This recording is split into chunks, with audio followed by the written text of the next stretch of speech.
राम राम दोस्तों, मेरा नाम अनिल सोलंकी है। मेरे यूट्यूब मंचलाउड जाट वॉइस में आप सबका स्वागत है। दोस्तों, कल हरियाणा में 2 राज्यसभा की सीटों के लिए चुनाव था। एक रामचंद्र जांगड़ा जी द्वारा खाली की गई और एक मैडम किरण चौधरी द्वारा खाली की गई 2 सीटों पर कल वोटिंग हुई और एक एक सीट दोनों पार्टियां बड़े ही आराम से जीत सकती थी, लेकिन भारतीय जनता पार्टी ने थ्रिल पैदा कर दिया। एक तीसरा उम्मीदवार खड़ा करके संजय नांदल। तो चुनाव बड़ा ही रोचक था और कांग्रेस पार्टी ने अपनी इज्जत बचाने के लिए, जो पिछले 4-5 चुनाव से उसकी इज्जत भारतीय जनता पार्टी के द्वारा लूट जाती है, उस इज्जत को बचाने के लिए अपने विधायकों की बाड़ेबंदी करी, उनको अपने द्वारा शासित राज्य हिमाचल प्रदेश में भेजा और कल वोटिंग हुई। और वोटिंग होने के बाद रिजल्ट क्या इंतज़ार करते करते मैं सो गया। रात को 12 बजे जब मेरी आँख खुली तब भी मैंने अपना फ़ोन चेक किया, लेकिन रिजल्ट आया नहीं था। सुबह जब रिजल्ट आया तो मैंने वीडियो बनाने की सोची। तो दोस्तों, हुआ ये है कि चौधरी भूपेंद्र सिंह हुड्डा ने आखिरी बॉल पर भागकर 1 रन लेकर किसी तरीके से अपनी इज्जत को बचाया है और इसके लिए चौधरी भूपेंद्र सिंह हुड्डा को हार्दिक हार्दिक बधाइयाँ। क्योंकि पिछले 4-5 राज्यसभा के चुनाव से हो ये रहा था कि भारतीय जनता पार्टी चौधरी भूपेंद्र सिंह हुड्डा की पिच पर आकर रन बनाती थी और चौधरी भूपेंद्र सिंह हुड्डा हर बार राज्यसभा के चुनाव में रन आउट हो जाते थे। चाहे 2017 का इंक गेट कांड हो, जिसमें पेन की शाई बदलकर कांग्रेस के ऑफिशियल उम्मीदवार को हराकर सुभाष चंद्रा को चुनाव जितवाया गया, या उसके बाद 2022 का राज्यसभा का चुनाव हो, जिसमें हरियाणा के 2 लालों के लाल किरण चौधरी और कुलदीप बिश्नोई ने क्रॉस वोटिंग करके कांग्रेस के ऑफिशियल उम्मीदवार अजय माकन को हरवाया हो, चाहे उसके बाद किरण चौधरी और रेखा शर्मा का निर्विरोध राज्यसभा में जाना रहा हो। लेकिन इस बार का मुकाबला निश्चित रूप से बड़ा ही दिलचस्प था, क्योंकि कांग्रेस के ऑफिशियल उम्मीदवार थे करमवीर बौद्ध जी और भाजपा के ऑफिशियल उम्मीदवार थे संजय भाटिया जी, तथा तीसरे जो अनऑफिशियल उम्मीदवार थे भारतीय जनता पार्टी के, वो थे सतीश नांदल जी। अब कुछ लोग कहेंगे कि भाई, मैं सतीश नांदल को भाजपा का अनऑफिशियल उम्मीदवार क्यों कह रहा हूँ? वो इसलिए कह रहा हूँ कि जो जाट समाज के लोग ये सोचकर भाजपा की तरफ से खुश हो रहे हैं या गदगद हो रहे हैं कि भाजपा कितनी अच्छी पार्टी है, देखो कि वो एक जाट को राज्यसभा में भेजना चाहती थी, कांग्रेस कितनी खराब पार्टी है जो उस जाट को राज्यसभा में जाने से रोकना चाहती थी। उन लोगों को ये समझना चाहिए कि अगर भारतीय जनता पार्टी की मंशा सतीश नांदल जी को राज्यसभा में भेजना होती तो वो उसको अपना ऑफिशियल उम्मीदवार बनाते और उसको अपने पहली वरीयता के वोट दिलवाते। तो खैर, अब बात यह है दोस्तों कि रात को हुआ क्या। रात को बहुत बड़ा खेला हुआ है, बहुत बड़ी पॉलिटिक्स हुई है, लेकिन उसके बावजूद भी चौधरी भूपेंद्र सिंह हुड्डा ने अपनी इज्जत जैसे तैसे करके बचाई है और उसके मतदाताओं और पार्टी हाईकमान की नज़रों में उनका कद भी बढ़ेगा, उनकी इज्जत भी बढ़ेगी। इसके लिए उनको बधाई देना तो बनता ही है। अब हुआ ये दोस्तों कि कांग्रेस पार्टी के पास में 37 विधायक हैं, ये आप सबको पता है। अपने 37 में से उसने 31 विधायकों को हिमाचल में भेजा था, ये भी आप सबको पता है।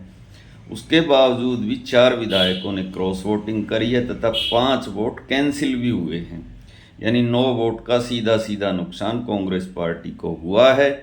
और जो कांग्रेस के ऑफिशियल उम्मीदवार हैं करमवीर बौद्ध जी, उनको 28 वोट मिले हैं और 28 वोट मिलने के बाद भी वो चुनाव जीत गए हैं, क्योंकि जो भाजपा के अनऑफिशियल उम्मीदवार थे सतीश नांदल जी, उनको 27 वोट मिले हैं। 1 वोट से करमवीर बौद्ध जी की जीत हुई है। तो दोस्तों, कहते हैं कि जो 5 सुनते हैं कि जो 5 वोट कैंसिल हुए उसमें 1 वोट तो टोहाना वाले परमजीत सिंह जी का है। बाकी 4 के नाम का भी खुलासा नहीं हुआ है, वो भी शाम तक खुलासा हो जाएगा। तो दोस्तों, परमजीत सिंह जी वही शख्स हैं जो कि उन 6 विधायकों में शामिल थे जो हिमाचल नहीं गए थे। तो इसकी जांच होनी चाहिए कि उनका वोट कैंसिल हुआ या उन्होंने अपना वोट जानबूझकर कैंसिल करवाया। और वो कौन से 4 एमएलए हैं जिन्होंने क्रॉस वोटिंग करी, उनको पार्टी से बाहर का रास्ता भी दिखाना चाहिए तथा उनके आकाओं को जिनके इशारे पर ऐसा किया उनको भी पार्टी से बाहर का रास्ता दिखाया जाना चाहिए।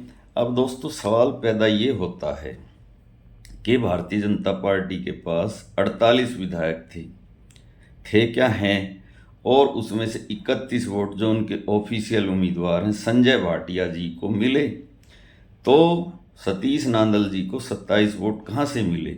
क्योंकि जो अपने संजय भाटिया जी हैं उनको 31 वोट दिलवाने के बाद भाजपा के पास तो 17 वोट बचते हैं। उसके बाद सतीश नांदल जी को 10 वोट कहाँ से आए?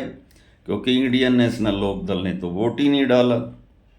तो उसके बारे में जब मैंने अपना दिमाग लगाया तो ये लगाया कि 17 वोट तो भाजपा के एक्स्ट्रा बच गए, 3 निर्दलीय 20, 4 कांग्रेस वालों ने क्रॉस वोटिंग करी 24, फिर भी 3 वोट कहाँ से आए? तो दोस्तों इसके बारे में हो सकता है कि भाजपा ने अपनी दूसरी वरीयता का वोट सतीश नांदल जी को दिलवाया हो। इसके बारे में मुझे ज़्यादा नॉलेज नहीं है। अगर किसी भाई को इसके बारे में ज़्यादा नॉलेज हो तो वो कृपया कमेंट करके बताएं, मेरा भी ज्ञान बढ़ाएं और मेरे दर्शकों का भी ज्ञान बढ़ाएं, आपकी बड़ी ही कृपा होगी। तो दोस्तों ये थी राज्यसभा चुनाव की राजनीति। अब बात करते हैं इससे आगे की राजनीति क्या होगी या क्या होनी चाहिए। दोस्तों आप सबको याद होगा पिछले विधानसभा चुनाव की मैं बात बताता हूँ। ठीक चुनाव से पहले भारतीय जनता पार्टी ने एक वीडियो वायरल कर दिया। उस वीडियो के अंदर एक अनपढ़ गंवार आदमी दारू के नशे में शैलजा बहन जी को जाति सूचक शब्दों से कुछ बोल रहा था, और उस वीडियो को भाजपा ने ये कह के वायरल किया कि ये आदमी हुड्डा का आदमी है और ये शैलजा बहन जी को गालियां दे रहा है जाति सूचक शब्दों का इस्तेमाल करके। और उससे पहले चुनाव से ठीक पहले जो दलित वोट था वो बिधक के भाजपा की तरफ चला गया। तो ये राजनीति भाजपा ने करी। अब कांग्रेस को करना ये चाहिए। और इसमें मैं एक बात और जोड़ देता हूँ कि भूपेंद्र सिंह हुड्डा ने ये सफाई दी थी कि इस व्यक्ति से मेरा कोई लेना देना नहीं है, शैलजा मेरी छोटी बहन है, उसके बारे में मैं ऐसा कभी नहीं बोल सकता, कभी सोच भी नहीं सकता। लेकिन शैलजा बहन जी ने एक बार भी ये नहीं कहा कि हुड्डा मेरा बड़ा भाई है, और जिस व्यक्ति ने ये बयान दिया है उसका हुड्डा से कुछ लेना देना नहीं है। तो जो कांग्रेस को नुकसान होना था वो नुकसान तो हो गया। इस 2029 के विधानसभा और लोकसभा चुनाव में अब कांग्रेस पार्टी को करना ये चाहिए दोस्तों कि करमवीर बौद्ध को हर चुनावी सभा के अंदर लेके जाए, मंच पे खड़ा करके जनता को ये समझाए, दलित जनता को हरियाणा की, कि ये वो शख्स है जिसको हमने राज्यसभा में भिजवाया, और इस शख्स को राज्यसभा में जाने से रोकने के लिए भारतीय जनता पार्टी ने एडी से चोटी तक का जोर लगाया, क्रॉस वोटिंग भी करवाई, हमारे वोट भी कैंसिल करवाए और अंधाधुंध पैसा भी खर्च किया। तो भाजपा को उसी की पिच पर खेलकर मात देनी चाहिए। यही राजनीति है। अगर ये राजनीति भी कांग्रेस नहीं कर सकती तो फिर उसको राजनीति में रहने का कोई हक भी नहीं बनता मेरे हिसाब से। दोस्तों अब की बार हुआ ये था इस चुनाव में कि कांग्रेस पार्टी को जाटों के अलावा गैर जाटों का बहुत भारी वोट मिला, इसीलिए कांग्रेस को भी 40% के आसपास वोट मिला, जो कि भाजपा के खिलाफ एंटी इनकम्बेंसी का वोट था। और भाजपा को हमेशा खतरा ये रहता है हरियाणा में कि कांग्रेस के साथ जाटों के अलावा कोई और जाति का वोट जुड़ न जाए, क्योंकि एंटी इनकम्बेंसी का जो वोट होता है वो तो जाति पाति से ऊपर उठ के मिलता है किसी भी राजनीतिक दल को, लेकिन एक जाति का भी वोट होता है। तो हरियाणा का समीकरण ऐसा है कि जाटों के अलावा कांग्रेस को एक तो मेवात में मुस्लिमों का वोट मिलता है, और दूसरा जो सिख जट हैं हरियाणा में किसान आंदोलन के बाद उनका वोट भी कांग्रेस को मिलता है, और वो 4 जिलों में हैं, एक अंबाला, एक करनाल, एक कुरुक्षेत्र और एक सिरसा में। इसके अलावा कांग्रेस को दलितों का भी वोट मिलता है, जो पिछली बार छिटक गया था उस बयान की वजह से। तो अब करमवीर बौद्ध को राज्यसभा में भिजवाकर भूपेंद्र हुड्डा ने और कांग्रेस हाईकमान ने एक तुरुप का इक्का चला है। इसका आने वाले चुनाव में कितना फ़ायदा होगा ये देखने वाली बात होगी दोस्तों।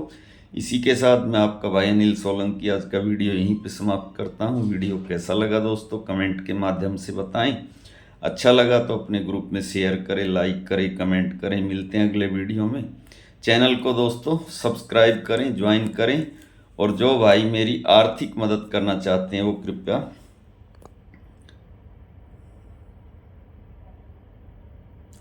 इस QR कोड को स्कैन करके मेरी आर्थिक मदद करें, तो मेरी हिम्मत बढ़ेगी, मेरी हौसला अफजाई होगी, और मैं उम्मीद करता हूँ आज आप मेरी आर्थिक मदद करेंगे। धन्यवाद भाइयों, आपका दिन शुभ हो।